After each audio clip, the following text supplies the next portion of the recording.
Olha que domingaço de futebol brasileiro, viu? Com títulos sendo decididos em vários lugares, jogo para pênalti, jogo mais tranquilo, teve porradaria, assim, teve de tudo.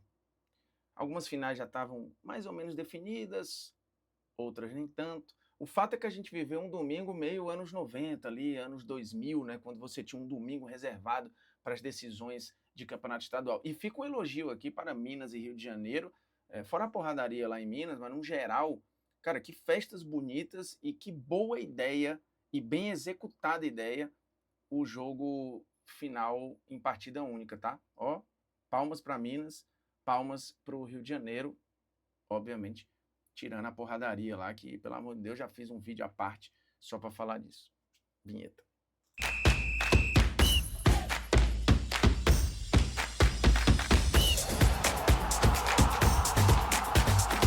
Fala, moçada, beleza? O Bruno Formiga na área, convidando você a se inscrever no canal, tocar na notificação, deixar o seu like, seu dislike, comentar o conteúdo, compartilhar o conteúdo aí nos seus grupinhos de WhatsApp, beleza? Ó, seguinte, muitos campeões estaduais foram decididos no último domingo e tivemos um cardápio vasto para quem gosta de decisão emocionante, de disputa de pênalti, teve porradaria, teve jogo bom, teve jogo ruim, teve campeão surpreendente, teve campeão inédito, teve de tudo um pouco nesse Brasilzão de meu Deus, como diria o outro. Inclusive, quem foi lá no site do Esportes da Sorte se divertiu a beça, tá? Porque tinha todas as possibilidades, eu já tinha cantado algumas pedras no domingo de manhã, lá no meu Instagram, tinham muitas combinadas, muitas possibilidades, e agora a vida segue, com o Libertadores batendo na porta, tem mata-mata de Liga dos Campeões, tem Copa do Brasil, tem Campeonato Brasileiro, no meio do ano tem Copa do Mundo, a gente vai deitar e rolar nos Estados Unidos. esportesdasorte.bet.br, aponta para esse QR Code aqui, faz sua conta lá, já começa a brincar direto, ou link na descrição do vídeo e faz o mesmo procedimento. E começa a brincar, sempre com responsabilidade. No momento em que deixar de ser diversão, pare, beleza? E em breve vocês vão ver umas campanhas muito boas do Esportes da Sorte comigo e com algumas figuras ilustres por aí, inclusive com gente que vocês falam que, meu Deus, olha a rivalidade, eles são inimigos. Em breve, em alguma mídia social ou em algum intervalo de TV perto de você, beleza? Seguinte, vamos lá. Campeões estaduais, eu vou tentar fazer um apanhado, lembrando, eu já fiz um vídeo do Abel Ferreira, só do Palmeiras, então o Palmeiras e o Abel não estarão aqui. Eu vou falar de outros campeões estaduais. O Palmeiras, especificamente por causa do Abel, valeu para mim um vídeo à parte. E aí eu vou começar falando do Flamengo tricampeão, né? Pela 7ª vez, o Flamengo é tricampeão estadual 2024, 25 e 26. O Flamengo, ao longo da sua história, tem 7 tricampeonatos cariocas e foi o primeiro time do Rio de Janeiro a chegar na barreira dos 40 títulos. Lá em 2005, o Fluminense foi o primeiro time a chegar na barreira dos 30 títulos. E agora, em 2026, né, 21 anos depois, o Flamengo é o primeiro time a romper a barreira dos 40 títulos. E a Arrascaeta e Bruno Henrique se distanciando cada vez mais na linhagem dos maiores campeões da história. O Fla-Flu ele ficou devendo, o jogo foi ruim. O Flamengo jogou melhor o primeiro tempo, o Fluminense acho que jogou melhor o segundo tempo, mas tivemos muito menos chances do que se podia, pouquíssimas defesas, poucos lances emocionantes, e nos pênaltis, 2 goleiraços, o Fábio indo em quase todas, né? Teve um pênalti muito pesado que o Paquetá bateu ali, porque se o Flamengo perde com ele, e na sequência o John Kennedy faz, acabava, então era um pênalti muito pesado para o Paquetá, e o Paquetá marcou, mas o Fábio quase pegou. E o Rossi, que tem um aproveitamento de defesa de pênaltis muito grande, né? O Rossi agora tem 33 pênaltis foram cobrados contra ele, desde quando ele chegou ao Flamengo, e ele defendeu 12. Né? Assim, a gente está falando de quase 1/3 dos pênaltis defendidos.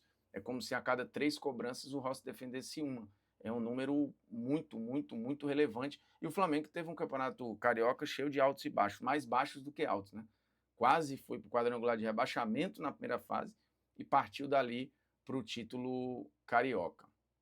Seguindo, campeão Cruzeiro, 39º título mineiro, que obviamente teve o Caio Jorge decidindo de novo, o Matheus Pereira com uma entrevista muito, muito bonita lá para a Globo depois do jogo, muito legal a maneira como ele já falou da depressão que ele teve, viveu momentos muito delicados no Cruzeiro, o Cássio voltando a ser campeão, né, o Gerson, que tem sido cada vez mais importante nesse Cruzeiro do Tite, e o Tite que está muito aliviado, né? Ele estava muito tenso e muito frágil na posição. O Galo, acho que, num geral, fez jogos até melhores que o Cruzeiro no ano, mas o Cruzeiro, num geral, para mim, tem mais talento disponível. E esse talento fez a diferença numa jogada muito legal, que envolveu o Gerson, inclusive, e o Caio Jorge, mais uma vez sendo decisivo num clássico. No Rio Grande do Sul, 44º título do Grêmio. Campeão gaúcho com o Luiz Castro ali, e, obviamente, com essa trinca sendo muito importante, né? O Everton assumindo a titularidade, o Arthur sendo o cara do time, e o Vini da Porze metendo gol a rodo em todos os jogos, sendo extremamente importante em vários cenários. O Grêmio, ele ganhou o primeiro jogo, o segundo era meio que pro forma ali, era muito difícil para o Inter, pelo que o Inter vem apresentando na temporada, era difícil reverter o 0-3, e de fato 1-1 acabou só sacramentando o título do Grêmio ali, né? O Inter teve uma hegemonia durante um período ali e tal, o Grêmio recuperou e tudo, e agora é campeão em 2026. Lembrando, foi mais um clássico movimentado. Às vezes Grenal é um jogo muito pegado, um jogo às vezes ruim de ver, mas os três desse ano, se você pegar o 4-2 para o Inter, o 3-0 para o Grêmio e o 1-1, num geral, jogos bons, né? Bons de ver jogar, e muitas vezes isso não acontece em Grenal. Ceará e Fortaleza. Acabei passando da postagem aqui, mas vamos lá. Ui, rapaz, cadê? Vou voltar. Volta pra cá.